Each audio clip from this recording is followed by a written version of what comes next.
안녕하십니까. 조갑제TV 시청자 여러분, 저는 조갑제닷컴의 조셉별입니다. 오늘은 2019년 7월 22일 밤 9시 반을 가리키고 있습니다. 네, 오늘 봤던 기사 중에 가장 충격적인 기사가 저에게는 이 기사였습니다. 네, 한국경제 탑 뉴스인데 삼성에 관한 것입니다. 자부심, 조직력, 1등주의, 실종, 삼성이 흔들린다 라는 이런 제목의 기사입니다. 삼성이 여러모로 흔들리고 있습니다. 물론 외부적인 요인이 굉장히 크죠. 삼성 바이오로직스에 대한 수사라든가 반도체 산업 부진, 여기에다가 한일 이런 갈등 상황이 정말 삼성을 위기로 몰아넣고 있는데, 문제는 이러한 외부적인 요인들이 지금 삼성을 내부적으로도 완전히 무너지게 만드는 이런 일들이 곳곳에서 나타나고 있다는 것이죠. 그래서 이 한국경제에 실린 이 기사가 사실 참 많이 걱정스러운 부분이 참 많았는데 한번 같이 읽어보려고 합니다. 네, 이 한국경제신문은 이렇게 시작하고 있습니다. 이 삼성이 극심한 무기력증에 빠져들고 있다라고 진단을 하고 있는데, 외부적인 요인, 검찰 수사라든가 한일 갈등 여파, 반도체 불황, 그리고 주력 제품의 시장 점유율 하락과 같은 외부 요인뿐만 아니라 혁신 부재, 목표의식 약화, 비전 실종과 같은 이러한 내부적인 위기가 함께 더해져서 이러한 위기를 가져오고 있다라고 이렇게 얘기를 하고 있습니다. 강한 조직력, 그리고 자부심, 1등 정신을 앞세워서 글로벌 시장을 호령하던 예전 모습이 사라지고 있다라고 이렇게 얘기하고 있습니다. 자, 기사를 한번 같이 보실까요?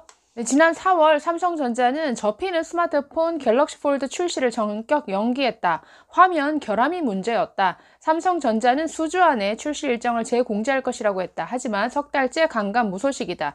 일이 터지면 임직원들이 밤을 새워가며 해결하던 특유의 삼성 DNA는 온데간데 없다. 전직 사장 A씨는 예전 같았으면 있을 수 없는 일이라며 삼성의 전매 특허인 빠른 의사결정과 조직력이 보이지 않는다고 혀를 찼다. 주 52시간제 시행으로 워라벨과 칼퇴근을 즐기는 젊은 직원들도 마음 한쪽으로는 회사와 조직의 앞날을 걱정하고 있다. 기강회의와 함께 계열사, 사업부별 유기적 협력이 눈에 띄게 약해지고 있기 때문이다. 중앙 컨트롤 타워 없이 계열사별 독립 경영과 사업부별 실적관리 시스템이 자리 잡으면서부터다.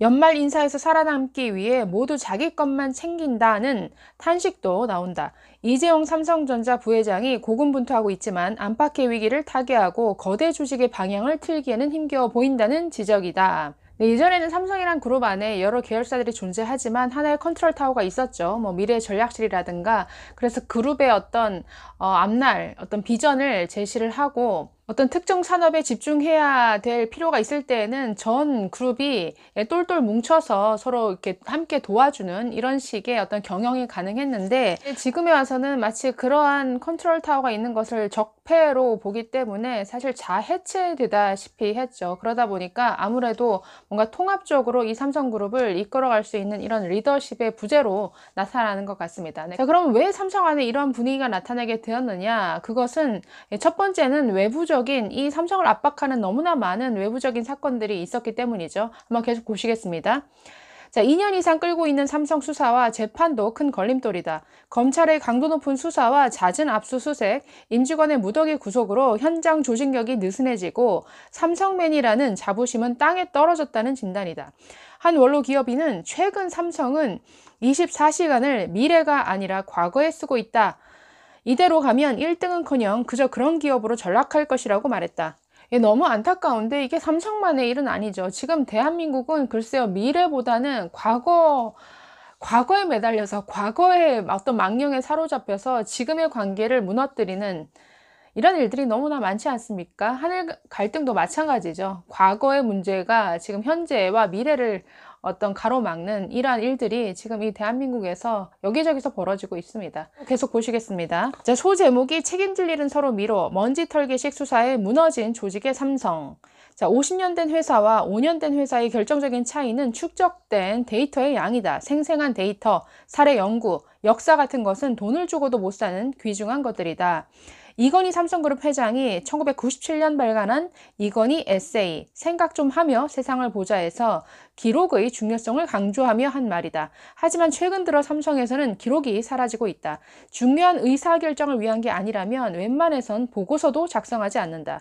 꼭 필요하면 자신만 알아볼 수 있는 키워드를 적어 보고에 들어간다. 그마저도 보고가 끝나면 파쇄한다. 일반적인 경영 관행, 사업 검토를 위한 보고서도 압수수색 과정에서 별건 수사의 아이템이 될 수 있어서다.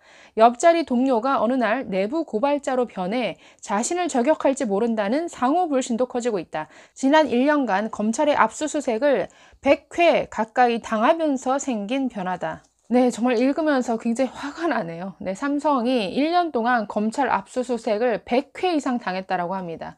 더 이상 기록하지 않는다라고 하는 이 어이없는 이러한 현상들이 왜 생겨났나요? 삼성 바이오로직스 수사 과정 때문에 생겨난 이러한 현상인 것이죠. 네, 삼성 바이오로직스 수사 과정에서 이 삼성 바이오로직스의 회계 처리 문제를 어떤 삼성물산과 제일모직 합병 간에, 그러니까 경영권 승계를 위한 뭔가 모종의 작업이었다. 이것과 무리하게 연결시키기 위해서 삼성에서 만들어진 온갖 여러 가지 자료가 있죠. 우리가 어떤 경영을 하다 보면 A안, B안, C안 많이 나오지 않습니까? 그 중에 하나를 가지고 이것이 마치 뭔가 경영권 승계를 하기 위해서 뭔가를 감추기 위한 이러한 의도로 작성된 어떤 증거다라는 식의 무리하게 정말 갖다 붙이는 이러한 내용들이 너무나 많았습니다. 그렇기 때문에 어떤 보고서, 어떤 기록도 남기지 않는 이러한 현상이 자리 잡았다. 너무나 불행한 일이죠. 네, 또 계속 보시면 소제목이 자부심 사라진 삼성맨. 글로벌 인류 기업을 외치던 삼성이 서서히 무너지고 있다는 지적이 나온다. 제품의 위기뿐만 아니라 적폐 기업이라는 프레임에 갇혀 삼성이 1등 기업이 되기 위해 쌓아온 경영 철학들마저 하나둘 사라지고 있다. 50만 명의 삼성그룹 조직원이 느끼던 삼성맨으로서의 자부심, 상호 신뢰를 바탕으로 한 강한 조직력, 1등 정신이 사라지면서 산무 조직으로 변화하고 있다는 우려가 나온다.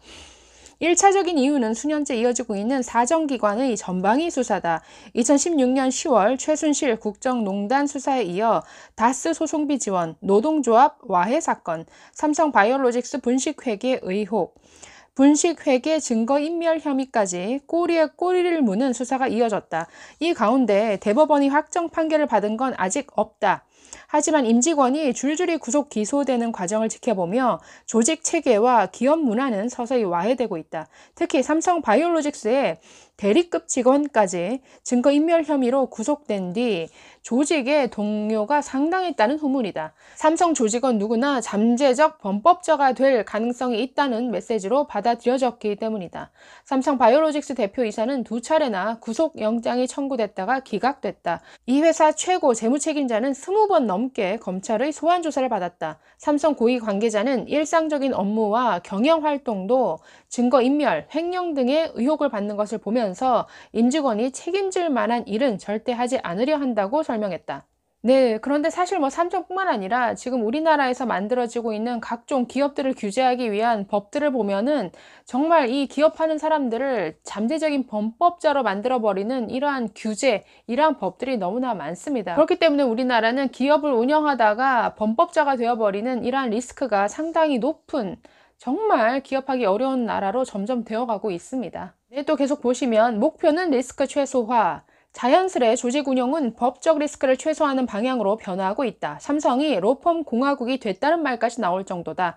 국정농단 사건은 법무법인 태평양, 삼성 바이오로직스 분식회계 의혹은 김앤장, 공정거래법과 관련해선 광장, 노조 와해 의혹은 화우, 세종 등이 맡고 있다. 삼성의 가장 큰 강점으로 꼽혔던 빠르고 공격적인 의사결정은 뒷전으로 밀릴 수밖에 없다. 정치권과 시민단체가 삼성 타도를 외치는 상황에서 의사결정 반경은 더욱 좁아졌다. 삼성의 또 다른 고위 관계자는 소비자 인식 조사에서 비호감 지수가 LG그룹보다 10%포인트 이상 높게 나온 걸 봤다. 면서 신제품과 신사업을 검토할 때도 중소기업의 사업 영역을 침해한다는 부정적 여론을 의식해 의사결정을 미룰 때가 많다고 전했다. 네, 끝으로 가서 이재용 부회장이 공식적으로 전면에 나서 비전과 전략을 제시하기는 힘든 상황이다. 미래전략실이 해체된 뒤 원 삼성 개념이 사라지면서 삼성의 조직력도 약해졌다.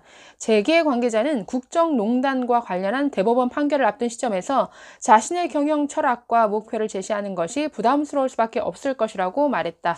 네, 삼성이란 기업을 세계 최고 수준의 기업으로 만들었던 특유의 도전 정신을 없애버리고 삼성을 그저 눈치나 보는 이러한 집단으로 만들어버리는 이러한 지금의 상황이 참 너무 안타깝습니다. 네, 지금 우리나라의 핵심 산업이 된 반도체 산업은 고 이병철 삼성 회장이 73세 때 결정한 사업입니다. 당시 삼성 사장단은 물론 반도체 전문가 등 전부가 반대를 했던 사업입니다. 왜 반대했냐면 너무나 리스크가 많았기 때문이죠. 초기에 어마어마한 막대한 투자가 수반이 됩니다. 생산 라인 하나를 만드는데 당시 돈으로 1조 원 이상이 들었습니다. 그리고 이 산업의 특성상 기술 진보 속도가 워낙 빨라서 이 제품의 수명도 짧았죠. 또 이미 세계 시장을 지배하고 있던 일본의 도시바, 미국의 마이크론과 같은 이러한 기업들이 포진하고 있었습니다. 그래서 당시로서는 이런 일본이나 미국 기업에 비해서 어떤 자본이라든가 기술, 영업력 모든 면에서 떨어지는 이런 상황에서 지금 반도체 사업을 하겠다라고 결정을 하니 당시 모든 사람들이 반대를 했다라는 것이죠. 네, 실제로 나중에 반도체 투자로 인해서 삼성그룹 전체가 부도 위험까지, 부도 직전까지 가는 이러한 위험 상황에 처하기도 했습니다만은 어쨌든 그럼에도 불구하고 당시 이병철 회장은 정말 삼성그룹 전체의 운명을 건 이러한 도전을 감행했습니다. 네, 삼성은 1983년 2월에 반도체 산업에 진출한다라고 공식 발표를 하는데 이제 그 이후에 두 번에 걸쳐서 부도 위기에 직면하게 됩니다. 네, 예상보다 빨리, 그러니까 업계 예상을 깨고 예상보다 빨리 64K 디램 개발에 이 삼성이 성공을 하게 됩니다. 이제 그 이후에 본격적인 가격 덤핑, 네, 이러한 공세에 시달리게 되죠. 마이크론이라든가 일본의 도시바 등이 기존 가격의 10분의 1 이하로 가격을 덤핑해서 막 제품을 시장에 내놓는 것이죠. 기존 업체들이 3달러 하던 이런 제품의 가격을 0.3달러까지 낮추고 이렇게 가격 공세에 나섰습니다. 그래서 삼성은 적자를 감수하고 울며 겨자 먹기로 0.2달러의 제품을 출시하게 됩니다. 이것 때문에 삼성은 몇 개월 사이에 1,300억 원 이상의 손실을 봐야 됐고, 두 번째 라인을 이제 건설해서 256K 디램을 생산하면서 3년 연속 수천억의 적자를 보는 이런 상황에 직면하게 됩니다. 근데 이런 위기에서 삼성은 그룹 차원에서 전 그룹이 정말 이 반도체에 총력 지원하는 태세로 전환을 하게 됩니다. 그래서 제일지당이라든지 삼성생명, 제일모직 등 모든 계열사들이 정말 자기 자금뿐만 아니라 정말 은행권에서 정말 한도 끝까지 다 대출을 받아서 전부 이 반도체 산업에 쏟아붓습니다. 그래서 당시 이런 그룹 차원에서의 자금 지원이 없었더라면 정말 금세 부도를 맞았겠죠. 그럼에도 불구하고 이러한 가격 경쟁에서 결국 살아남았기 때문에 결국 경쟁사들이 물리치고 경쟁력 우위에 설 수 있었던 것이죠. 지금 우리나라에선 더 이상 이런 그룹 경영 체제, 그룹 경영 차원에서 지원이 불가능하게 만들어졌습니다. 모든 규제로 이것들을 다 막아놨습니다. 글쎄요, 우리나라 재벌 경영 그 장점을 살리면 참, 글쎄요, 4차 산업, 뭔가 융합, 복합, 이런 것들이 특징인 4차 산업혁명 시대에 오히려 저는 재벌이라는 경영 체제가 참 맞는 부분도 있다라고 생각을 하는데, 이런 것들이 글로벌 스탠다드와 맞지 않는다라는 이러한 관점에서 다 적폐시하고 뭔가 좋지 않은 이러한 경영 행태로 보기 때문에 이것이 사실 불가능한 이런 상황이 되어버렸죠. 네, 아무튼 참 삼성의 이런 정말 무모하기까지 한 이러한 도전 정신, 이러한 리스크를 감수하는 이러한 기업가 정신을 참 지금의 삼성에서 찾을 수 없게 되어가고 있다는 것이 너무나 참 안타깝습니다. 네, 감사합니다.